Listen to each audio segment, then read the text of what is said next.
Taigi, jūsų prašymas gauti nuolatinę Honkongo asmens tapatybės kortelę buvo atmestas. Nesijaudinkite, šiame paaiškinime mes kartu žingsnis po žingsnio išsiaiškinsime, ką daryti toliau, kad viskas būtų kuo aiškiau. Žinoma, tokia žinia gali sukelti nemažai streso. Bet, žinote, labai svarbu suprasti vieną dalyką. Atmetimas tikrai nėra kelio pabaiga. Iš tiesų, tai yra naujo, visiškai valdomo proceso pradžia. Galima sakyti, tai tiesiog kelionė, kurios maršrutą mes dabar ir išnagrinėsime. Gerai, tai nuo ko pradėti? Pirmas ir svarbiausias žingsnis – tai suprasti, kas per instituciją nagrinėja tokias apeliacijas. Susipažinkime su ją. Ir štai ji. Asmenų registracijos tribunalas. Būtent ši įstaiga yra sukurta specialiai tam, kad nagrinėtų apeliaciją žmonių, kuriems buvo atsakyta išduoti nuolatinę asmens tapatybės kortelę. Viskas yra teisiškai reglamentuota remiantis asmenų registracijos potvarkiu. Na, o pagrindinis tikslas – užtikrinti, kad kiekvienas atvejis būtų peržiūrėtas teisingai ir objektyviai. Gerai, o dabar pati praktiškiausia dalis, kur šį tribunolą rasti. Štai, prašom, konkretus duomenys. Adresas East Town Building, kambariai 16-2-16-4, Wan Chai rajone. O jei reikia pasiskambinti, telefono numeris 2520-6129. Būtent čia ir prasideda visas apeliacijos procesas, tad šios kontaktus tikrai verta turėti po ranka. Taigi, dabar, kai žinome, kur kreiptis, pats laikas panagrinėti visą procesą. Pažiūrėkime į tai kaip į žemėlapį. Kartu pereisime visus apeliacijos etapus nuo A iki Z, kad būtų aišku, kas po ko seka ir kokių veiksmų imtis. Visas procesas susideda iš 6 pagrindinių žingsnių. Pirmiausia, reikia pateikti oficialų pranešimą apie apeliaciją. Tada tribunalas apie tai informuoja atsakingą komisarą. Netrukus gaunama bylos santrauka, tai svarbu, nes joje paaiškinama, kodėl prašymas buvo atmestas. Po to nustatoma posėdžio data.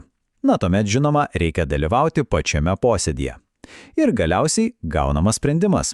Kaip matote, procesas tikrai struktūruotas ir aiškus. O dabar labai svarbus momentas.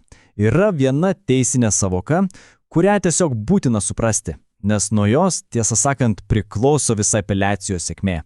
Tai yra tikrasis iššūkis visame procese. Taigi kyla natūralus klausimas. Kieno pareiga yra įrodyti, kad visi reikalavimai nuolatiniai korteliai gauti yra įvykdyti? Kas turi pateikti visus įrodymus? Atsakymas, turiu pasakyti, kai kurios gali ir nustebinti. Ir tas atsakymas slypi savokoje įrodinimo našta. Ką tai reiškia? Labai paprastai tariant, tai reiškia, kad visa atsakomybė įrodyti savo teisę tenka pačiam apeliantui. Taip, būtent, ne valdžios institucijos turi įrodyti, kad asmuo netitinka reikalavimų, o pats asmuo turi įrodyti, kad juos atitinka. Pažiūrėkime, kaip tai atrodo praktikoje.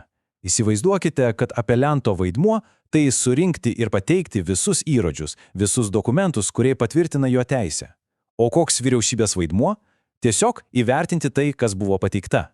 Jie nėra detektyvai. Jie neieškos įrodymų už jūs. Visa iniciatyva turi kilti iš apelianto pusės. Gerai, akivaizdu, kad procesas nėra paprastas, o ta įrodinėjimo našta skamba gana rimtai. Būtent dėl to verta pamastyti apie sąjungininką šioje kelionėje. Kalbu apie profesionalią teisinę pagalbą. Ar teisininkas yra būtinas? Ne, formaliai ne. Bet ar jis naudingas? Absoliučiai. Žinote, teisininkas gali padėti susigaudyti visose teisinėse taisyklėse, padėti paruošti tikrai stiprius rašytinius argumentus, efektyviai pristatyti įrodymus. Galų gale jis gali atstovauti posėdyje. Nereikia nesakyti, kad visa tai gerokai padidina šansus laimėti. Na štai, artėjame prie pabaigos. Kad viskas gerai susigulėtų, apibendrinkime visą šią apeliacijos kelionę dar kartą. Tik šį kartą labai trumpai ir aiškiai. Štai, viskas vienoje vietoje. Kelionė prasideda nuo pranešimo apie apeliaciją pateikimo.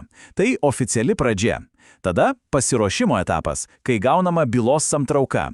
Čia svarbiausia suprasti, kodėl prašymas buvo atmestas. Pats svarbiausias momentas – posėdis. Būtent čia reikia pristatyti visus savo įrodymus ir įvykdyti tą minėtą įrodinėjimo naštą. Na ir galiausiai rezultatas, kai gaunamas galutinis tribunolo sprendimas. Viskas, apeliacijos procesas baigtas. Žinoma, Kiekvienas atvejs yra unikalus, tad jeigu kyla daugiau klausimų ar norisi pasikonsultuoti konkrečiai dėl savo situacijos, galite drąsiai kreiptis štai šiuo elektroninio pašto adresu. Taigi, dabar turint aišku veiksmų planą, pats metas paklausti, ar esate pasiruošę žengti kitą žingsnį savo apeliacijos kelionėje? Tikiuosi, kad šis paaiškinimas suteikia tam reikalingo aiškumo ir pasitikėjimo.